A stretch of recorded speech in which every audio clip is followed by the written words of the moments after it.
சுப்பிரமணிய சாமி என்பார், கார்த்திகேயன் என்பார், சுவாமிநாதன் என்பார்,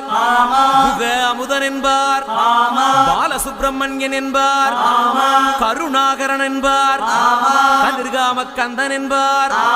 கதிர்வேல சுவாமி என்பார், சேனாதிபதி என்பார், கதிர்வேலன் என்பார், பரமகுரு என்பார், முத்துக்குமாரன் என்பார், சூரனை கூறு போட்டவனாம், சுனாமியை விரட்டி விட்டவனாம்,